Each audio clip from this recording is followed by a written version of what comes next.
Hey everyone, Jim and Chris back. Wanted to talk to you about an important subject that a lot of investors are talking about. And Chris, I know you've handled this more than anyone I know. Obviously, with the amount of properties that we do, people are always looking up sales comparables. And recently, two things have happened. One, people are looking at sales comparables from our new construction homes compared to older homes in a surrounding area, and they're seeing those older homes comparing at a lower price. And then they've also seen where they're just going under contract with a new construction home, and they're seeing that another home of similar construction has just closed recently at a lower price than what they're buying at. So do you want to kind of hit on that so we can explain, because there is a process to all this? Sure, absolutely. So I'll hit, I think the older construction one first. Sure. So, it's when you look at a house that's built in. I actually had a call with an investor about this. Actually, this just last week. He was looking at one of our houses. It was like a 1,600 square foot house, and he saw one down the street that was built in 2000. So it's 23-year-old house that was less expensive than the house that he was buying from us. And I likened it when I was having a conversation with him to when you go buy a used car. So if you go to the car dealership and you go look at the brand new Ford F-150, and it's got all the new bells and whistles, it's got all the new codes and performance standards and everything. Yep. And now that doesn't mean that the 5-year-old F-150 isn't still great, still a good vehicle, but it's got 70,000 miles on it now. It's starting to come to the end of its warranty. It's starting to need things replaced. It's where you start looking at engines and transmissions, and I'm no mechanic, but whatever the heck might break in the car, those are all the things that you would look at when you're comparing a new car versus a used car. And and when you go look at new versus used at the car dealership, you're going to see a significant discount on the used car versus the new car. Now, homes and real estate are a little bit different in that cars are traditionally a depreciating asset, whereas real estate is typically an appreciating asset. Which is great. So the thing that you got to look at is what's the condition of the home. So when you look at new construction, that new construction is everything's brand new. You're not going to have to replace a roof. You're not going to have to replace an AC. You're not going to have to replace a water heater. A sewer main. None of those things. And whereas in an older construction home, you may or may not have to do that. So, if it's a 23-year-old home, has the roof been replaced? If it hasn't, it's probably going to need to be replaced pretty soon. If it has, okay, great, check that one off the box. Again, Jim mentioned sewer mains. That's when you start going way back into like the when we used to buy 1950s houses and they do the cast iron pipes. Well, roots grow in those cast iron pipes, and you're almost always replacing those. So when you go further back in time, then you have to look at all the different elements that might fail in a home depending on the time period that it was built. Like the example I used earlier was the 2000 built home. Well, in 2000, they built a ton of these homes with this T111 siding, which is basically just particle board. Just huge WDO issues, wood destroying organisms, or simply just melting from water, So these homes oftentimes need siding put on them, etc. And so you look at all of these factors and you go, okay, what is it going to cost to get this home back to new? And that helps you determine whether or not the new construction home that you're buying is going to be a good value or not a good value. And we obviously look at this very closely. We want to be the wholesale provider of new construction homes for our investors. So we make sure that we build that value in. But you need to go look at that yourself as well, and make sure that you believe that and you see it when you're looking in the market. But those are the big factors. And you might sit there and go, well, shoot, Chris, does that mean that I'm really not getting the appreciation out of my home that I think I'm going to get when I'm buying the home? And the short answer to that is no, because what you have to remember is those homes, when they were built, even though they might not be worth as much as a new construction home today, it didn't cost nearly as much to build a home back when that home was built. Exactly. So even if it has deferred maintenance, and whether that deferred maintenance is done or not done, that home probably still has a ton of built-in equity if it was the first owner that ever bought that home. Yep. So they've got all this equity that's built in, even though some of the life of that roof and AC and water heater has depreciated away, which, by the way, the owner of that home got to depreciate that and take a write-off in their taxes all the way along as well. So they've been compensated for that depreciation as the time has gone. So anyway, that is a very long answer to your question. It's a great answer, though, and I think it has to be explained. And the one thing I know you and I learned back in our days of doing the bulk foreclosures was, like a Zillow, it's a great starting point. But a Zillow can't, they're running certain formulas. They can't determine, like what Chris just said, does it need a new roof? Does it need new plumbing? Does it need this kind of upgrade? Is it the old T111? You don't know that, and that's why you also have to say, what is the condition of the property for that comparison? Now, with condition, though, for the other question that we had, though, was, someone goes under contract with one of our new construction homes, and then just recently another one is just closed at a lower price. What is the prognosis behind that? Yeah, well, and that's just an odd COVID-related circumstance. Yeah. So, we used to sell houses, we'd sell a house and we'd build it in, say, 4 to 6 months. Well, during a normal time period, you would see, regular modest growth during a, 6-month time period. Let's say real estate is growing at, 4 to 5% annually. Mm-hmm. You'd see a 2.5%, growth rate in the value of that house from the time that the client contracted on it until the time that they closed on it. And that was normal, right? That was great. They got built-in equity day one of, 2.5%, which everybody loves, right?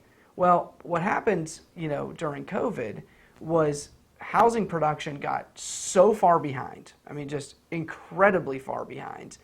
And housing values skyrocketed through the roof.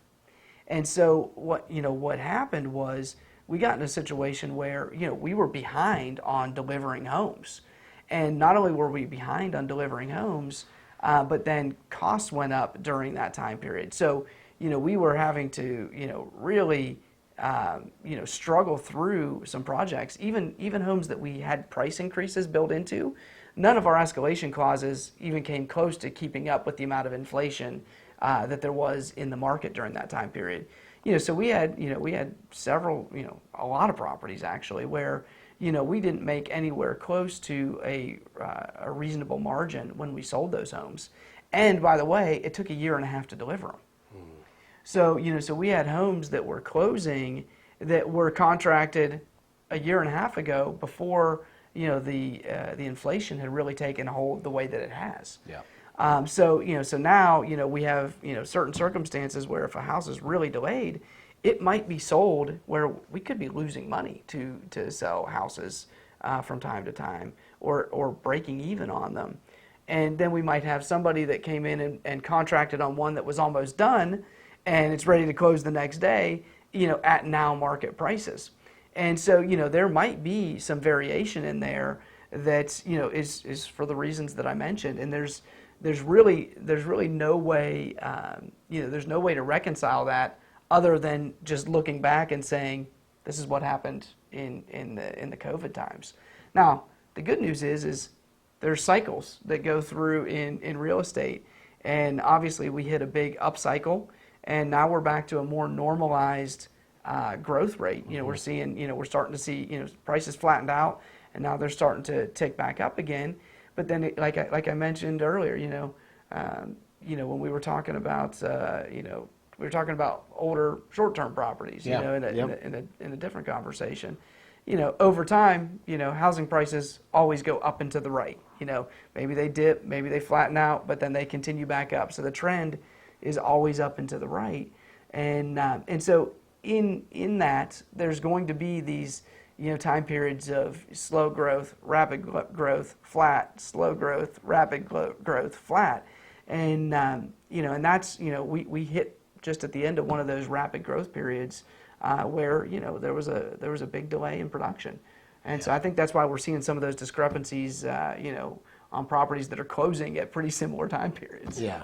Close discrepancies, though. Yeah. So, and again, this is something where, as you know, we look for the long term of the real estate, and where we see this isn't even a very long-term issue. This is a short-term shakeout from what we've seen in the past, and so we feel pretty good overall about staying with that new construction model. Because frankly, talking about the difference of sales comparables of old versus new, we feel that the best thing we can do is be doing new construction for you guys.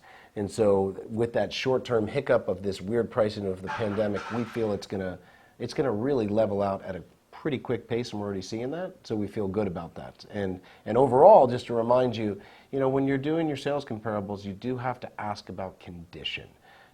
That conditions, Chris's example of the used car, whether it's the brand new one or a 5-year-old car, it's going to be priced differently, and there's going to be different needs for that. The same thing with housing. We try to take that away with the new construction, we do it, but when you're looking at those older comps, as Chris said, what needs to be replaced? What's the actual condition? We can't answer that. So that's why we don't give a lot of merit to those older comps when we're comping our new construction. So anything to end with that? Well, the only thing I would add to that is, this whole conversation really, really it revolves a lot around just our general thesis on real estate. Yeah. Which is, we talked about how the market appreciates, but building costs goes up and to the right every year as well. So unfortunately, yeah. So so when you look at 10 years down the line or 20 years down the line, as you're holding this property, you're the person that's sitting there with maybe a 10-year-old or a 20-year-old property. Maybe it needs a new roof, maybe it needs an AC, but you don't really care. Because the cost is, the house is worth so much more now than it costs to replace the roof or to replace that AC, that your equity position is fantastic. So, all of this, when you look at it as just a moment in time, some of these things feel weird. But when you think about it over the long-term investment, the fact that housing prices and build costs move up is healthy for our economy and us as investors. The overall plan. Exactly. That's the goal. That's why we hold long term. So you got to get in it to start to see that back momentum. And I know there's properties you and I own. We're like, well, that's fine now. There's some I've had 20 years and saying, well, if I need to do that, because the outpacing of the rental growth and the equity growth. Absolutely. And that's where we want to get you guys to. And we know we can get you the best starting point with new construction, because it really is a cheat compared to what Chris and I were starting with in the bulk foreclosure game, doing that in the with 70-year-old houses. It was a totally different situation. Well, exactly. With new construction, and again, why we focus on it so much is, there's far fewer variables. I know when Jim and I were doing the older construction homes, we talk about, new roofs and new ACs, but, then you don't know, on a 22-year-old house, did the person take care of it or not? Are you going to get into that home and find out half the walls are eaten out with termites? And then, now all of a sudden you've got another whole problem. You're starting to give me PTSD. I know. Our days of... The shows don't make it quite as fun as it used to be when we were doing bulk foreclosures together. Yeah. Right? I don't. but there's something to be said for not something. There's a lot to be said for just having a limitation of risk, Yeah. And knowing what you're getting, particularly if you're an absentee investor, meaning that you're out of state, you're depending on other folks to take over that property and manage it like we do here. You want to know that you've been turned over a fully functioning property, and that you're not going to keep getting hit with one thing after the next, every other week with a Which is absolutely key in those first 5 years. Yeah. You and I learned that first 5 years, guys, where we're trying to ramp up your equity growth and cash flow. we do it right without a lot of turnover and a lot of high maintenance repairs, or as Chris said, surprise repairs, which are not fun surprises, then we know that that wind starts to build at your back. And that's where we really start to see the momentum. We're seeing it for some of our clients that started with us 9 years ago on the new construction journey, and that's very exciting. Yeah, it is. So we want you to join it.